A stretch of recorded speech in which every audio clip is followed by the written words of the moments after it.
nous sommes venus avec un projet dans le système de santé d'une manière générale. Le projet de santé HEVA, il repose sur les constantes, bien entendu, du système de la santé. La conclusion de ce projet, c'est donc, il y a cette gratuité, il y a cet accès aux soins, et puis il y a le troisième point qui est l'universalité. Nous sommes en train de travailler pour mettre fin au dysfonctionnement dans le secteur public. Pourquoi je dis le dysfonctionnement? Parce qu'aujourd'hui, on s'est rendu compte que nous avons trois systèmes à l'intérieur d'un système. Vous avez les CHU qui ont une organisation, vous avez les EPH, là où on n'a pas de CHU, c'est-à-dire dans les wilayas des hauts plateaux, les wilayas de l'intérieur du pays, les wilayas du sud, où il n'y a pas de CHU. Et vous avez le troisième système qui, ce sont les EPSP, soi-disant un travail de proximité. Il n'y a pas de mutualisation de moyens. Et on s'est rendu compte que dans notre système de santé, malgré les efforts de l'État, malgré tout ce que débourse l'État, on s'est rendu compte que ni le citoyen, ni les professionnels de la santé, ni les gestionnaires, enfin, les pouvoirs publics ne sont contents, ne sont satisfaits du travail. Et donc, il faut chercher le pourquoi. Ben, le problème, c'est simple. On s'est rendu compte que, je vais vous le dire, c'est l'avis d'un chercheur qui est en train de vous parler loin de tout sentiment, parce que je veux que le projet HEVA réussisse. Il y a une grande résistance au changement. Vous le savez tous. Je m'adresse aux professionnels de la santé internationale. On s'est rendu compte qu'il y a un problème. Le grand problème, c'est que depuis les années 70, il n'y a jamais eu d'évaluation. Auparavant, il y avait une certaine méthode, une certaine stratégie, une certaine politique, où les gens allaient au centre de santé, même s'ils ne sont pas malades. Même s'ils ne sont pas malades. Il fut un temps où les gens se rendaient au centre de santé comme ça. Il a fallu beaucoup de programmes, il a fallu beaucoup de lois. On a au moins 4 ou bien 5 phases phares dans le système de la santé qui ont fait qu'il n'y a pas eu de satisfaction. Et l'étude faite a montré que nous avons un problème d'organisation et un problème de gestion. Et c'est pourquoi aujourd'hui, nous sommes en train de faire beaucoup d'efforts pour ce que j'appelle la formation continue. Là, vous êtes en train de faire la formation continue, c'est pas grave. Le fait d'avoir ce panel, ces spécialistes, c'est des gens qui ont des expériences, que vous êtes en train d'échanger, je crois que c'est là le but d'avancer, d'améliorer. Notre stratégie, c'est de faire du système de la santé un système national. Ça veut dire qu'il faut concrétiser cette santé de proximité dans les zones éparses, dans les zones retirées, que la santé, c'est elle qui va vers le malade, que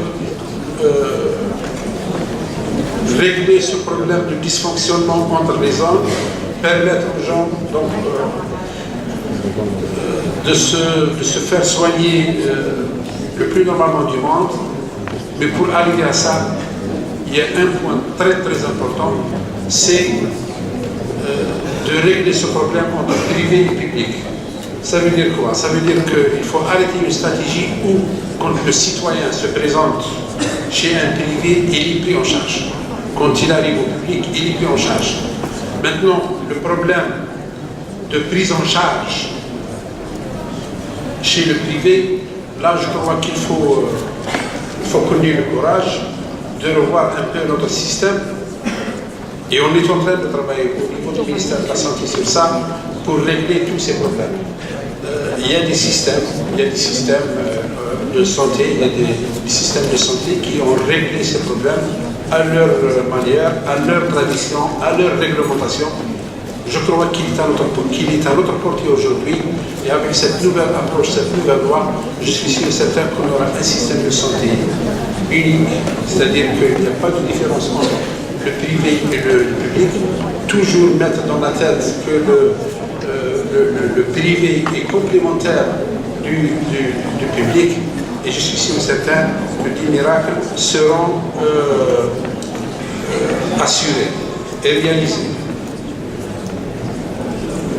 L'investissement de l'État algérien, je crois qu'il ne s'est jamais arrêté. Mais le problème, c'est que nous avons décidé à un certain moment de la création de certains pôles. Par exemple, le pôle de cardiologie, il y a à Alger, du côté de je ne sais pas quoi. Ensuite, on a fait Tizi Ouzou.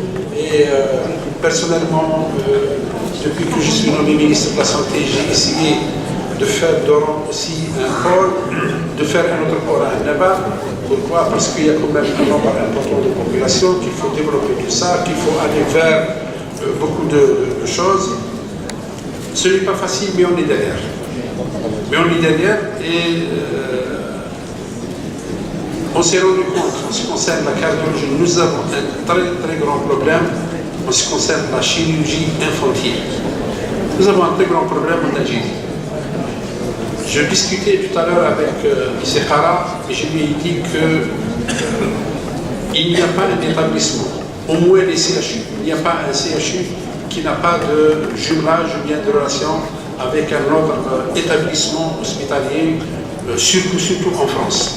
Aujourd'hui, on est en train de développer le jumelage, on est en train de voir, même avec les États-Unis, nous avons fait quelques expériences, ils sont prêts à nous aider, ils sont prêts à venir en Algérie, nous former ici en Algérie.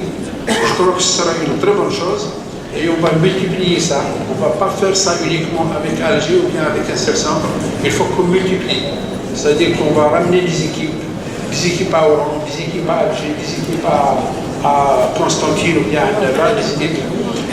Il faut qu'on multiplie tout ça pour régler ce problème. Nous avons un seul centre, celui de Bousmaïl. Il ne répond pas, il ne peut pas répondre, il ne peut pas suffire tout le monde. Donc là aussi, il y a un effort à faire. Un autre effort à faire, c'est au niveau de nos facultés. La formation au niveau des facultés. Je crois que là aussi, malgré la disponibilité, chaque année, on a un nombre important de médecins spécialistes qui sortent. Nous avons 2400 chaque année. Ces gens sont affectés automatiquement dans les zones des hauts plateaux et du sud. Pourquoi? Parce que tout simplement, il y a une population qui réclame, qui a le droit, qui doit être prise en charge. Et donc, nous avons réglé tous les problèmes. Certainement, il y a des perturbations. Ce n'est pas toutes les zones où tous les problèmes sont réglés. Mais la majorité des problèmes sont en train d'être réglés. Le problème de logement ne se pose plus, les prix ne se posent plus, le médicament ne se pose plus, la paie, donc les médecins, le problème ne se pose plus. Et nous avons décidé de ne plus ouvrir de postes budgétaires au nord. Ceci dit, il y a des recours, il y a une commission au niveau du ministère qui étudie au cas par cas. Quand il y a des cas qui ne peuvent pas se déplacer pour une raison ou une autre, la commission décide de placer ses spécialistes ici et là. Un autre point qui est très important, c'est les conventions. Vous avez parlé tout à l'heure des conventions. Oui, les conventions sont là et on n'est pas resté uniquement dans la spécialité de la cardiologie. On est allé plus loin. On touche par exemple le dialyse. Donc il y a beaucoup Et d'ailleurs, c'est grâce au privé que le problème et la prise en charge, des dialysés est réglée. Aujourd'hui, on n'a pas de problème. À l'échelle nationale, même dans les zones les plus retirées, bien entendu, il y a ces conventions, il y a ces prises en charge. C'est un droit pour tous nos citoyens, là où ils se trouvent.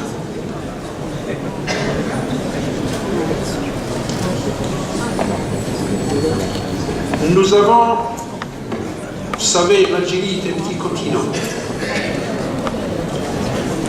Nous avons réglé ce problème donc ça ne concerne pas uniquement la prise en charge de nos citoyens dans ces zones, dans le sud, dans les hauts plateaux.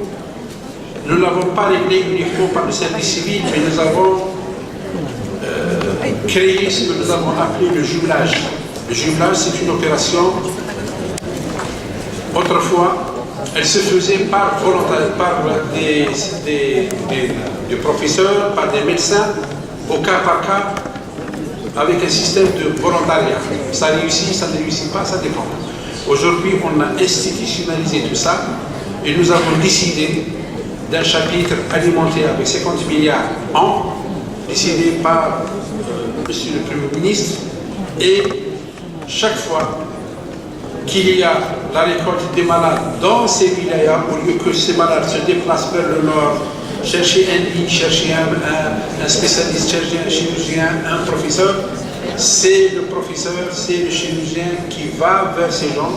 Et donc on a réglé beaucoup de problèmes. On dépasse les 40 000 consultations, à peu près une année et demie. On dépasse les 4 000 interventions chirurgicales, donc on a touché un peu toutes les spécialités. Et les gens sont contents. Vous me dites que vous avez déjà affecté les spécialistes dans ces wilayas, je vous dis oui, mais ça fait partie de la formation continue aussi pour le reste du personnel au moins.